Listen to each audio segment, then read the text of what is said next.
Qué gusto saludarlo, doctor Cuba, muy amable. Muy buenos días y un saludo a través suyo a todo el país. Cada semana tenemos algo nuevo en la agenda, ¿no? En la agenda de la salud, en la agenda política, ¿no? Esta semana el caso de la difteria, ¿no? 2 fallecimientos hasta el momento, ¿no? Y usted ha señalado en su reciente columna, ¿no?, que no hay una estrategia nacional de inmunizaciones, ¿no? Y eso sí resulta grave, ¿no? Porque la difteria hace 20 años que no conocíamos un caso en el país, ¿no? Pero un poco que ya se conocía que en algunas zonas de Latinoamérica se presentaban estos casos, ¿no? Pero en nuestro país ha tenido que ocurrir estos lamentables hechos para recién tomar atención. Pero estamos perdiendo también de vista esta campaña nacional de inmunizaciones que ha sido descuidada, ¿no? Así es. Yo en el artículo que usted señala, he puesto en agenda 3 temas. Primero, que las estrategias sanitarias de salud pública, las estrategias sanitarias de vacunas, el tema de la salud sexual y reproductiva, los partos, etcétera, son estrategias que se realizan en el primer nivel de atención, es decir, en los centros de salud y las postas a nivel nacional, que son 8.000. En segundo lugar, lo que he señalado es que durante la pandemia, como todos sabemos y el propio presidente de la República ha reconocido, que estos centros de salud, estas postas, este primer nivel de atención fue descuidado, fue casi cerrado. Dejaron en las postas más grandes, en los centros de salud más grandes, solamente pequeños piquetes de atención durante la pandemia. Eso ha significado que ha habido un abandono de las 17 estrategias sanitarias, no solamente de la vacunación, sino de las 17 estrategias sanitarias que tiene el país. Por otro lado, he señalado también que el año que nació la niña que ha fallecido fue el año 2015. Curiosamente, en el lustro del presidente Ollanta se produjo una llamada reforma de salud que lo que trajo como consecuencia fue fortalecer el trabajo hospitalario, fortalecer lo que se llamó el intercambio o la compra-venta de servicios para el llamado aseguramiento de salud y en detrimento del primer nivel de atención. De tal manera que ya el año 2016 la vacunación, por ejemplo, en el Perú, en menores de 5 años había llegado al 48% cuando debió ser por lo menos el 95%. Esos 2 temas, primero, que esa niña no fue vacunada en su momento en el año 2015 cuando nació, solamente dice que recibió una sola dosis cuando debió recibir una dosis a los 2 meses, 4 meses y 6 meses. Y en segundo lugar, en el año, curiosamente, 2020, que le toca la pandemia, le tocaba el refuerzo, pero como estaba todo casi cerrado en abandono, no se pudo colocar el refuerzo y esa niña llegó al hospital con otro agravante adicional, que se internó en el hospital, pero no había la antitoxina contra la difteria y en consecuencia se tuvo que esperar a que esta llegue de Colombia y cuando llegó esta antitoxina ya fue tarde y la niña falleció en el hospital el día 30 de octubre. En consecuencia, todo esto que he señalado en mi artículo es un recuento de falencias y descuidos que ha tenido el Sistema Nacional de Salud en el país. Ahora, hay un hecho que nos están escribiendo, yo le estoy trasladando la pregunta de inmediato, doctor Cuba, ¿no? Frente al tema de la difteria, ¿hay vacuna contra la difteria? Exactamente, hay una vacuna eficaz contra la bacteria. Hay vacunas, sí, eso sí. Una vacuna eficaz contra la difteria. Es una vacuna que viene en 3 modalidades. Una es una vacuna que viene la difteria y el tétano. ¿Ya? En otra vacuna viene la difteria y el tétano y la tos convulsiva. Y en otra vacuna viene la que llamada pentavalente, viene 5, es decir, viene la difteria, el tétano, la tos convulsiva, el Haemophilus influenza, que es una bacteria también muy, muy seria, y viene también la hepatitis. Entonces, hay vacunas para esta enfermedad, para la difteria, y que son vacunas sumamente eficaces, que se colocan en la niñez precisamente. Y en esta jornada se están aplicando esa vacuna para niños menores de 5 años. ¿Y para los adultos qué se está aplicando? Porque parece ser que no hay una información muy certera sobre ese tema. Lo que pasa es que aquí también hay totalmente una desorganización.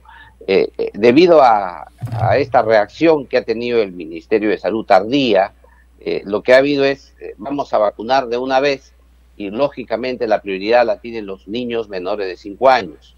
Yo le quiero comentar solamente que hoy en la mañana he recibido llamadas de diversos establecimientos de salud de Lima Metropolitana, que hay enormes colas, hay aglomeración en los centros y puestos de salud de Lima Metropolitana, por dos motivos: el miedo de la gente, pero por otro lado también el pequeño número que se vacuna. Por ejemplo, en un centro de salud hay una cola de más de 500, pero solamente se vacunarán durante el día 100. Están haciendo cola de las 5 de la mañana.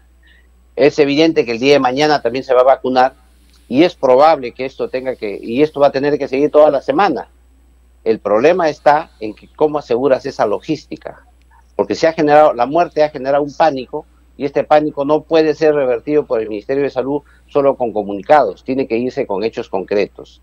Y en este caso van a hacer enorme esfuerzo los trabajadores de salud del sector, van a hacer enorme esfuerzo las enfermeras, que son los que están en primera línea en esta área. Sin embargo, necesitas una muy buena logística, y parece ser que en ese tema, debido también a la pandemia, porque no es fácil reconstruir una logística de un programa que está ya caído. Hay que reconstruir todo el sistema, porque es un sistema de información, de anotación, de vacunación, de llenar datos. Es todo un equipo que trabaja en el tema de la vacunación, porque además tiene que ir con nombre y apellido de los que se vacunan para tener la certeza de que han sido vacunados, porque luego hay que buscarlos, porque la idea es llegar a 95% o 100%, si es posible, de la población sujeta a vacunación. No, y lo que usted dice es totalmente cierto, ¿no? También nosotros estamos recibiendo llamadas, mensajes a través de redes sociales, ¿no? Hay aglomeraciones en los centros de salud, pero no hay una información certera. Nadie le dice, mire, hoy se va a vacunar de tales edades, se está suministrando vacunas para tales enfermedades, ¿no? No hay esa información. La gente está asistiendo, como bien usted anota, por el temor que se ha generado, por el temor infundido en los últimos días, ¿no? Así es, lo que el ministerio tiene que salir y emitir un comunicado de modo urgente es señalar que la vacunación va a ser permanente, es decir, no va a ser solamente el día 7 y el día 8, tiene que señalar que la vacunación va a ser permanente hasta que se logre la meta que se tiene que vacunar. Eso va a significar evidentemente un mayor gasto de parte del sector, pero es la única manera, porque estamos en esta circunstancia frente a una legítima y justa preocupación de los padres de familia y de la población en general, no solamente de los niños, y aquí viene el segundo tema, sino de los adultos, porque la segunda paciente que murió tuvo 69 años, y en consecuencia ahí hay mucha gente que también se preocupa y requiere su vacuna. Yo creo que en esto tiene que haber un mensaje claro. El día de ayer las autoridades del ministerio no han tenido un mensaje claro, no han podido comunicar adecuadamente las estrategias que se van a tomar el día de hoy. Esperemos que el día de hoy. Hay que tener en cuenta que la comunicación del riesgo es difícil. Es todo un aprendizaje de cómo comunicar riesgos a la población. Y eso es lo que no ha hecho el ministerio el día de hoy. Y eso es la esencia del sistema de comunicación del Ministerio de Salud. No, y además, como usted bien anota, se ha descuidado mucho lo que es la salud comunitaria, que es el primer eslabón donde la gente se informa, ¿no? Exacto. El tema fundamental es el abandono del primer nivel de atención, donde se realiza, como lo que usted ha señalado, el enfoque comunitario que se relaciona a la población. Así es. Con la gente, y en consecuencia no hay interlocutores válidos. Ya la gente no puede utilizar los mecanismos de comunicación del nivel local, y lo que eso ocurre es realmente un desbarajuste, y estas son las consecuencias, ¿no? No, y además es cierto, o sea, el efecto mediático que puede tener una declaración es visto por millones de personas, pero no alcanza en su totalidad, ¿no? Y hemos visto que la idiosincrasia, la costumbre de la propia población, sobre todo en zonas rurales, zonas alejadas, es exactamente llegar, ¿no?, al primer nivel, ¿no?, a la posta médica, ¿no?, de la zona, ¿no?, donde se informa y donde está el cartel. Eso es exacto. normal en el Perú. O sea, no podemos, Eh, o sea, romper una suerte de tradición. Quizá con el paso del tiempo vayamos, digamos, si se quiere, generando mejores niveles de llegada en la comunicación, ¿no? Con la interconexión, con etcétera, etcétera. Pero mientras tanto tenemos que gradualizar, ¿no? Exacto. Antes de la vacunación se hace toda una estrategia comunicacional, que la gente, los trabajadores del sector salud, van casa por casa, Así comunican con es. la gente, comunican con las asociaciones comunales, con los dirigentes, con los mercados, se les comunica cómo va a ocurrir, cómo va a ser, se hace inclusive simulacros de cómo va a ser, porque acá hay un riesgo enorme, mayor que en situaciones normales. Una aglomeración el día de hoy por vacunarse puede ser también un foco de contagio para el COVID. En consecuencia, debería tenerse mayor cuidado en la organización de esta estrategia, de esta vacunación el día de hoy y el día de mañana. Yo creo que es urgente la intervención de las altas autoridades del Ministerio de Salud para resolver este impasse. Pero hay un dato que me gustaría también señalar ¿Cómo no? con mucha claridad. Yo creo que lo que estamos observando en el tema de la salud pública es tratar de acomodar las cosas para un resultado político. Y eso es lo que a mí me preocupa mucho. El tema de la difteria, por ejemplo, inicialmente se dio gran difusión por el tema de casos, pero en vista de que fueron 2 casos, se dijo después, no, no, señores, es solamente un pequeño brote, ya está controlado, hemos cercado a la población, no hay que entrar en pánico. Después también se dijo, el tema de la pandemia, del COVID-19, no, ya está todo controlado, no se preocupen, ya el nivel de muertos está en 50, estamos en el nivel histórico, ya está todo controlado el tema de la pandemia, estamos siendo eficaces contra esto, ya la reactivación económica ha aumentado, estamos ya en un crecimiento de 6% este mes. Por otro lado, seguimos luchando contra la corrupción, mire, ya hemos detenido a fulano, a sutano, las drogas, hemos así, allá, y así sucesivamente vamos viendo en estas últimas semanas que el gobierno se ha vuelto eficaz de la nada. Y esto a mí me preocupa porque esas cosas triunfalistas en salud pública generan muchísimos problemas.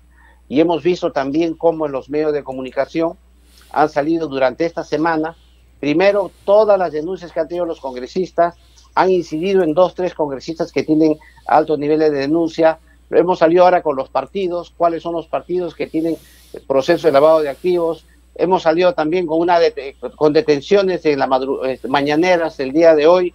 En consecuencia, vemos un Estado que funciona, limpia el ambiente. Yo creo que eso es lo que nos preocupa. ¿Por qué? Porque no se hacen las cosas bien finalmente, y en salud pública no se puede improvisar. Yo creo que es necesario que se tome un poquito, se enfríe un poco el panorama, y que los funcionarios del sector salud conserven la calma y trabajen como deben trabajar para lograr los objetivos, que es salvar más vidas y promover la salud de toda la población. Ahora, ¿cómo está observando usted el desarrollo ya de la COVID o COVID-19 en el país, ¿no? Como usted bien anota, ¿no? Tenemos una visión triunfalista de ver las cosas, pero la próxima semana a lo mejor aterrizamos en nuestra realidad. Vamos a tener el estudio de cero prevalencia, ¿no? Y ojalá que esto se conozca y nos permita un poco tener ya un abanico mucho más directo de lo que está ocurriendo en el país, ¿no? Yo creo que pasado el día lunes, el día martes otra vez vamos a volver a la realidad y vamos a conocer realmente otros aspectos. Yo quisiera señalar aquí que el día de hoy también he leído una entrevista que le han hecho al ministro de Relaciones Exteriores, que ha señalado que la vacuna ya a partir de diciembre se va a preparar y de todos modos se va a colocar la vacuna a partir del próximo año. Sin embargo, las noticias que le llegan del exterior son preocupantes. Por ejemplo, han encontrado virus mutantes, es decir, virus que ya tiene hasta una quinta mutación, ¿no es cierto? Luego se han visto casos de reinfección, se han visto casos que todavía la inmunidad no está asegurada, no se sabe cuánto tiempo durará la inmunidad, y todos esos temas que se discuten todavía le restan posibilidades a la eficacia de la vacuna. Eso por un lado. Por otro lado, también hay que señalar que no sabemos hasta la fecha cuál es la proporción de peruanos que todavía no ha entrado en contacto con el virus. no sabemos todavía cuántos son los susceptibles y por lo tanto los que deberían ser sujetos a vacunación. Y por otro lado, tampoco sabemos cuál va a ser el nivel de rebaño. Si nosotros tomamos en cuenta la experiencia de Iquitos, por ejemplo, donde en el mes de junio ya se había alcanzado el 70% de la población y hemos visto una caída persistente, y ahora en Iquitos casi los casos son esporádicos y sobre todo de gente del interior de Loreto. Si esto ocurre así, ya ha transcurrido julio, agosto, septiembre, octubre, ya vamos en noviembre y ya no hay ningún rebrote. Y se señala que el rebrote en Europa ocurrió a los 90 días. Todos esos temas se tienen que conversar y discutir recién con estrategias y políticas claras de parte del gobierno y del Ministerio de Salud, que aún no tenemos. Lo que decimos simplemente, ya está la pandemia controlada, en diciembre se produce nuestra vacuna, el primer trimestre vamos a vacunar, y ya salimos de esto y el Perú se va a reactivar y vamos a hacer un éxito como país. Pero no tenemos vacuna, ¿no? Nosotros hemos venido conversando con usted de hace varias semanas, y vacuna no hay, ¿no? Realmente no tenemos vacuna, ¿no? No hay vacuna porque, como expresaba, están todas en ensayo 3, en fase 3 de la experimentación científica, y este ensayo todavía va a culminar de acá a 16 meses. En consecuencia, si hubiese vacuna, si todo iría muy bien, si no hubiera mutaciones, reinfecciones, si fuera la inmunidad fuera sólida, consolidada, tendríamos vacunas recién a partir del segundo semestre del 2022. Sin embargo, ahora lo que tenemos es una vacuna que está en ensayo clínico, que está en fase 3 de experimentación, y si esa vacuna se le quiere colocar a la población, porque la población acuda por el pánico que tiene, es probable que no podamos conocer los resultados que pueda tener esta vacuna, ¿no? ¿Pero a eso apunta el gobierno, a poner una vacuna que está en fase 3? Sí, apunta a eso porque él ha presentado, el presidente de la República, un proyecto de ley del Ejecutivo al Congreso de la República para que modifique el artículo 8 de la Ley de Medicamentos en el otorgamiento del registro sanitario. ¿Eso qué significa? Que al otorgarle el registro sanitario esta vacuna se puede utilizar, se puede usar en la población. Y esto dice la ley, el proyecto de ley del Ejecutivo claramente, que son vacunas en fase 3 de ensayo clínico o de experimentación. Esa es la vacuna que pide que se autorice para aplicar a todos los peruanos. Pero aquí cuando en el terreno, en el escenario que se empiece a vacunar, ¿se le va a decir a la gente esta vacuna es de ensayo fase clínica 3? Esa es la enorme discusión que hay en el Congreso de la República, porque el texto que se votó ya en primera votación señala que va a ser una vacuna de ensayo fase 3 y va a ser obligatoria. Entonces, en ese momento de la discusión, tres bancadas observaron el tema. La bancada de Acción Popular, la bancada de Fuerza Popular y la bancada de Alianza por el Progreso. Una precisión, sí. ¿En esas discusiones participan especialistas? Bueno, esta discusión ha sido un poco, como es un proyecto de ley del Ejecutivo, pasó directamente al Pleno, no pasó por comisiones. Pero ahí hay una gravedad, ¿no? O sea, deberían participar, o sea, por lo menos recoger opiniones de especialistas, de gente entendida, ¿no? Porque... Claro, lo que reciben es la opinión del MINSA, que es el que sustenta el proyecto del Ejecutivo, y ahí en esa discusión se suspendió la segunda votación, porque todo proyecto de ley tiene que tener dos votaciones, se suspendió la segunda votación, hay un congresista que ha presentado una reconsideración a la primera votación, y eso ha quedado en suspenso en el Congreso de la República. Dos cosas dice ese proyecto de ley. Uno, que se aplicará a la vacuna ensayo clínico fase 3, y dos, que sea obligatoria.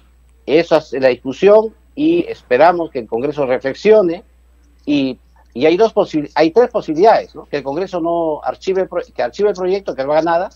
Dos, que autorice el registro sanitario, pero que no sea obligatoria. Y tercero, ¿sí? Quiero entender un poco el razonamiento político. Si el Congreso lo rechaza, el Ejecutivo va a decir, el Congreso rechazó, por lo tanto es responsable. Así es. Eso va a ocurrir. Pero el Congreso, el Congreso está entonces en una posición bastante complicada.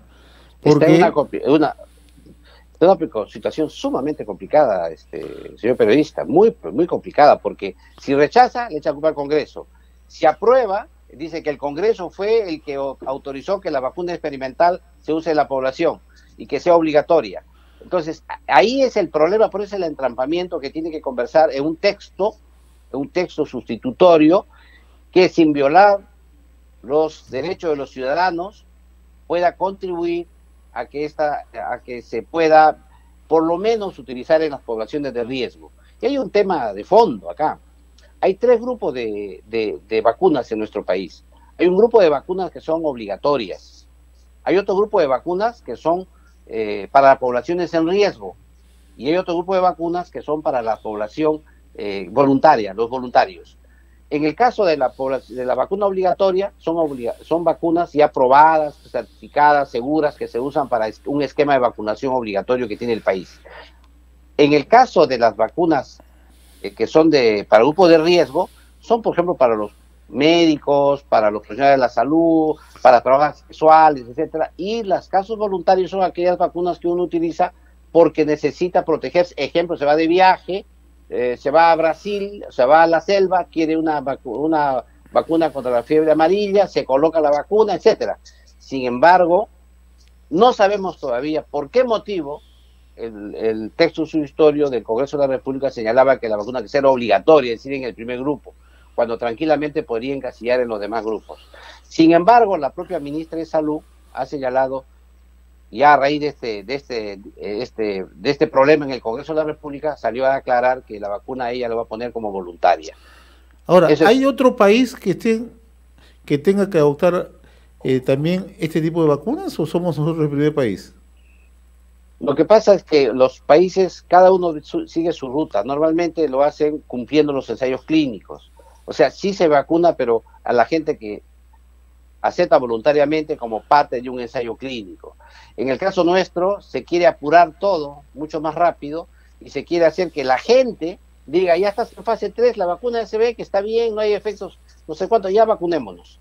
Ese es el tema que está en discusión y que va a ser, yo creo, fuerte la discusión en el Congreso de la República, porque este tema ha traído mucha repercusión en los medios de comunicación. No, pero no se le está dando la importancia debida a este tema, ¿no? O sea, es cierto, porque se superponen otros temas del día a día, ¿no? Pero en este tema en particular, con, digamos, el lujo de detalle que usted nos está dando a conocer, no lo conoce la opinión pública, ¿no? La opinión pública está a la espera cuando sale el presidente, dice, sí, vamos a tener vacuna a fin de año. Sale el ministro de Relaciones Exteriores, dice, sí, en el primer trimestre. Sale el presidente del Consejo de Ministros, tenemos vacuna en el primer trimestre. Total. Pero cuando le preguntan, ya hay una vacuna que cuenta con todos los requisitos, con todos los permisos correspondientes, está totalmente patentada, etcétera, etcétera, ahí nadie da una respuesta, ¿no? Lo que sucede es que el gobierno tiene una estrategia comunicacional bien perversa. Y le voy a decir cuál es. A todos los que hablan de la vacuna le dicen, ustedes son antivacunas. Y claro, antivacunas hay de toda la vida. Antivacunas hay gente que se opone a la vacunación siempre. Y eso es una corriente mundial. Y como también hay gente que se opone a los tratamientos del cáncer. Hay gente que se opone a una serie de... La medicina en general tiene sus detractores. La medicina científica tiene sus detractores. Y estos son un grupo bien activo. Y es activo porque detrás de esto hay intereses económicos muy poderosos. Pero hay otro tema, no es la vacuna en sí, nadie está yendo contra la vacuna. Lo que se quiere es que la vacuna sea certificada, segura y eficaz. Lo que se quiere es que esta vacuna sea de ayuda a la población. Y para eso se han formado ahora dos grupos más adicionales. Aquellos que se oponen a que el gobierno otorgue el registro sanitario a una vacuna que todavía está en fase de experimentación. Y dos, el otro grupo es el grupo que señala que debe ser voluntaria. Entonces, aquí tenemos entonces tres miradas distintas de un mismo fenómeno, pero que finalmente lo que debe tomarse en cuenta son lo que dice la ciencia. Y la ciencia a nivel mundial señala que todavía, para el caso de la vacuna, hay una serie de problemas, obstáculos que se han levantado, como son la mutación, como son la reinfección, como son el tema de la inmunidad natural que no se sabe cuánto tiempo dura, etcétera. Esos temas que se van a resolver poco a poco con la idea de que la ciencia, hay que ser optimistas con la ciencia, pero no olvidar que desde el año 1983 tenemos el SIDA en el mundo y se lucha desde esa época para buscar una vacuna, y es un virus igual, y hasta el día de hoy, 2020, no existe una vacuna eficaz contra el SIDA. En consecuencia, debido a esta variabilidad que se tiene, debido a las mutaciones, y hay que leer estas mutaciones de Dinamarca, en el tema de los bisones, porque ahí te señala hasta 5 mutaciones. Y en consecuencia, estas dificultades se pueden presentar, y cuando ya creemos que tenemos la vacuna, podemos retrasar esa vacuna por estas nuevas investigaciones científicas que aparecen día a día. Ahora, para finalizar, doctor Cuba, ¿el gobierno puede certificar una vacuna que está en ensayo clínico? Lo que pasa es que el registro sanitario es un registro legal, ¿no? La ley le otorga un registro previo requisitos. Entonces, ¿qué dicen? Que el requisito de que la vacuna, los medicamentos hayan concluido la experimentación científica y ya estén certificados como seguros y eficaces, lo vamos a flexibilizar y lo vamos a relajar un poquito, y le vamos a dar que cuando ya están en fase 3, en el caso de una pandemia, y por un momento, por un criterio excepcional, renovable un año, le podríamos otorgar el registro sanitario para ser utilizado por la población. Muy bien, doctor Herbert Cuba, como siempre es muy reconocido por esta comunicación ilustrativa sobre todo, y mirando de cerca un tema que parece que a la población ya nos olvidamos un poco ya del COVID, ¿no? Estamos en otros temas, ¿no? Y este es un tema muy delicado, ¿no? El tema de las vacunas, el tema del trabajo preventivo, ¿no? Y estamos nosotros mirando otros horizontes, ¿no? Elecciones, corrupción, que también son temas naturalmente que tienen que estar en el día a día, ¿no? Pero el tema sanitario, el tema de la salud, parecería, salvo que me equivoque, usted tenga otra impresión, no se le está dando el énfasis del caso, ¿no? Todavía no, requerimos un proceso de reactivación de la salud en el país. Necesitamos reconstruir el sistema de salud, necesitamos fortalecer el primer nivel de atención, los centros y puestos de salud, necesitamos una muy buena conducción sectorial, que, como yo he señalado en el artículo de la semana pasada, existe una implosión al interior, los grandes técnicos y asesores que tenía han renunciado, y en consecuencia tenemos serios problemas en la conducción sectorial. Esperemos que eso de una vez se corrija, porque la población de la gente, la población y la salud son aspectos que hay que salvaguardar. Doctor Herbert Cuba García, como siempre muy reconocido por acompañarnos cada sábado. Que tenga buen día, buen fin de semana, muy amable, gracias. Un abrazo. Gracias.